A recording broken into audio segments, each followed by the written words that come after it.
Amén. El pez lo vomita y ya se sacude Jonás. Mire, se sacude Jonás en el capítulo 3. Ya Jonás está sacudiendo y le dice: vaya, ahora que ya está listo, ahora le dice el Señor, ahora ve y pregona sobre esa ciudad. Amén. Pregona. ¿Y sabe qué era lo tremendo? Que Nínive no era como caminar aquí en Langley, que usted se lo cruza de aquí a en media hora o 40 minutos ya usted ha llegado al otro lado, o tal vez una hora lo más. Dice que eran 3 días para cruzarse todo Nínive, imagínense. Eran 3 días caminando y pregonando y diciendo: de aquí a 40 días Nínive será destruida. ¿Cuántos alaban a Dios? A veces el Señor, para cumplir su propósito, nos tiene que apretar un poquito para darnos cuenta que nosotros somos propiedad de Él. Amén. Que ya no vivimos nosotros, como decía el apóstol Pablo, sino que Cristo vive en mí. Y si usted es una nueva criatura, si usted es un hijo de Dios, déjeme decirle, hermano, hermana, que ya no es usted quien decide por usted, sino Dios. ¿Cuántos alaban al Señor? ¿Cuántos alaban al Señor, hermano? Y algo tremendo, cuando Dios decide por nosotros, Él toma las mejores decisiones. ¿Cuántos alaban al Señor? A veces las mejores decisiones de Dios no son lo que nosotros esperamos. A veces las mejores decisiones de Dios no son lo que nosotros queremos ver, pero son las decisiones de Dios. Amén. A veces las decisiones de Dios en nuestras vidas nos hace ir y entrar en el vientre de un pez, nos hace ir y hueler mal como huelía Jonás adentro del vientre de un pez, pero siempre hay un propósito de Dios por cumplirse. ¿Cuántos alaban a Dios? No importa el proceso, no importa lo que podemos estar pasando, pero nunca reniegues del llamado que Dios te ha hecho, porque Dios te llamó. Dile que tienes a tu lado: Dios te llamó. Dice: sin miedo, hermano. Le tiene miedo al pez quizás. Dios te llamó, dígale. Dios tiene un propósito en su vida. ¿Cuántos alaban a Dios? Pero había algo que Jonás lo incomodaba a terminar. Yo ya voy a terminar. Pero había algo que a Jonás lo incomodaba. Tenía un sentimiento Jonás. Y era que él sabía del amor de Dios. Era que él sabía de la misericordia de Dios.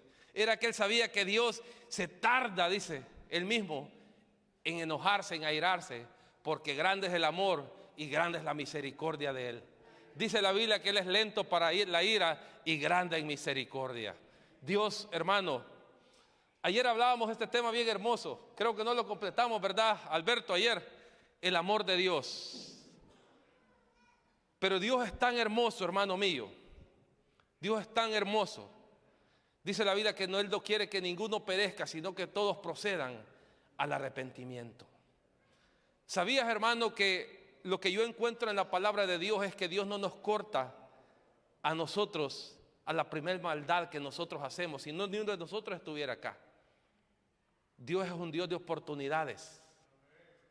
Dios es un Dios que es grande. Describir el amor de Dios, para mí, yo me siento el hombre más pequeño para describir la inmensidad del amor y de la misericordia de Dios esta noche. Pero de algo estoy seguro yo, que Dios siempre tiene un plan preparado para rescatar y salvar aquello que se había perdido, dice la Biblia.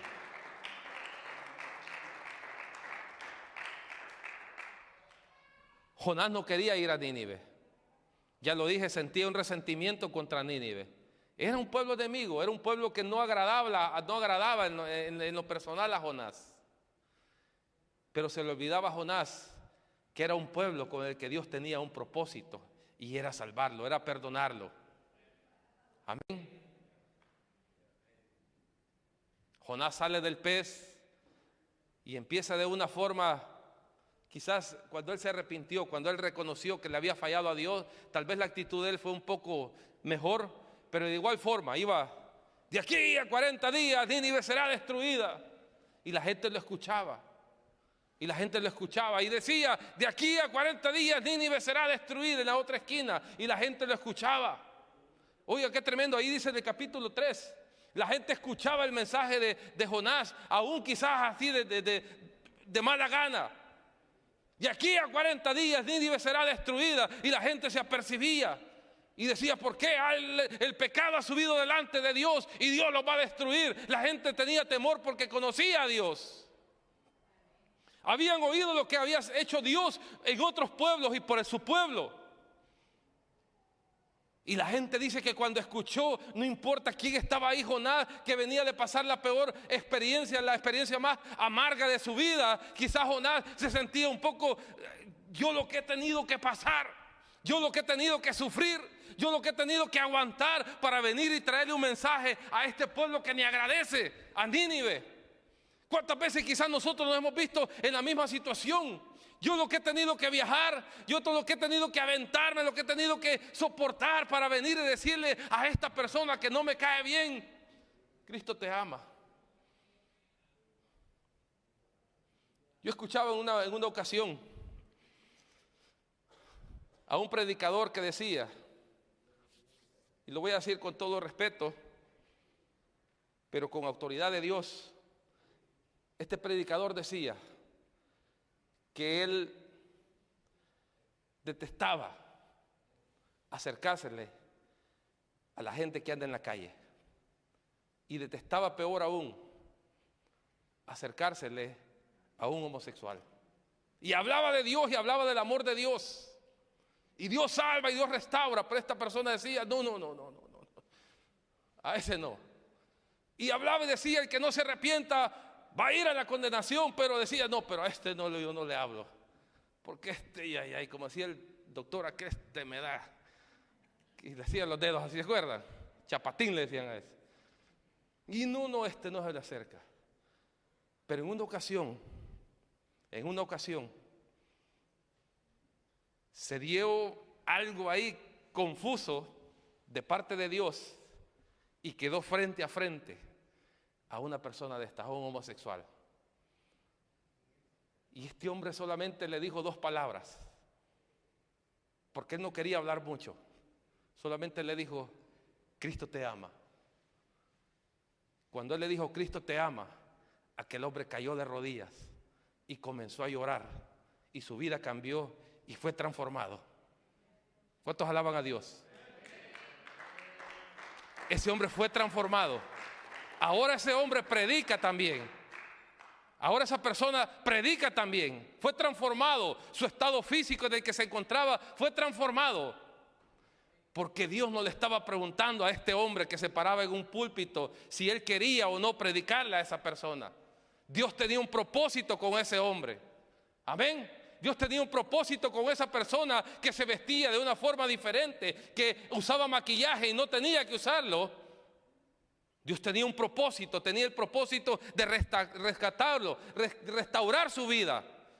Pero el pensamiento, la discriminación humana había cerrado, había puesto un cerco, una pared entre ellos, y él le quería predicar solo a la gente que aparentaba bien, pero no a aquellos que verdaderamente necesitaban. Lo mismo estaba pasando con Jonás. Él le quería profetizar a su pueblo, le quería profetizar a los que él conocía nada más. Pero a los que eran enemigos, a los que les habían hecho un mal, les decía, no, con eso no, a esos que les hable otro. Esta persona llegó y se le acercó. Dios puso el medio, Dios facilitó el medio y fue convertido y ahora es un gran predicador. ¿Qué hubiera pasado si este hombre cierra su corazón y dice, no, yo a él no le hablo? Dios hubiera cumplido su propósito, pero este hombre le aseguro que nunca hubiera salido del vientre del pez a donde Dios lo iba a encerrar. ¿Cuántos alaban a Dios esta noche, hermano? ¿Sabe qué era lo tremendo de Jonás?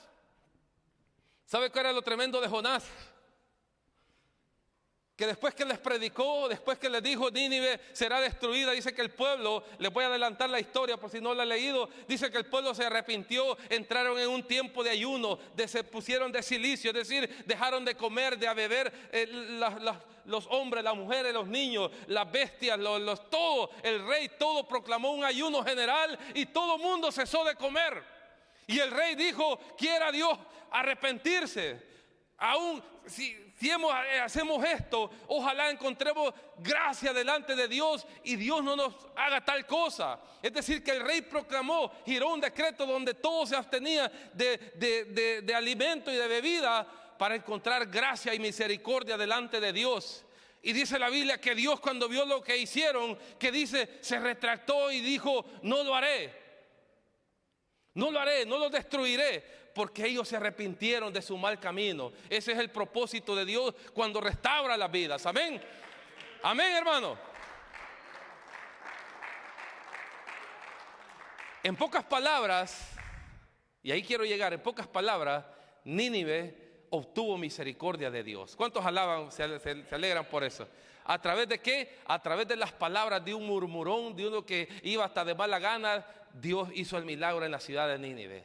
Pero yo no he terminado todavía. Acuérdense que leímos 4 capítulos, ¿verdad?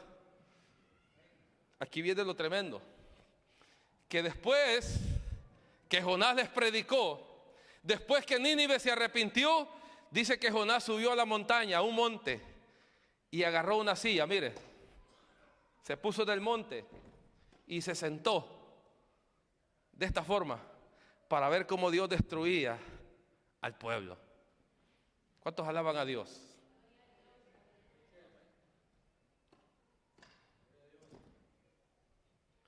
Para ver cómo Dios cumplía lo que Él les había dicho. Yo creo que el peor error que puede cometer un predicador, y lo digo esto con toda sinceridad, el peor error que podemos cometer los predicadores es hablar de un Dios que sana y creyendo que la persona no se va a sanar. Lo peor que podemos cometer como pastores, como predicadores, como líderes es hablar de un Dios que libera y nosotros mismos somos cautivos en nuestra mente, que no puede suceder.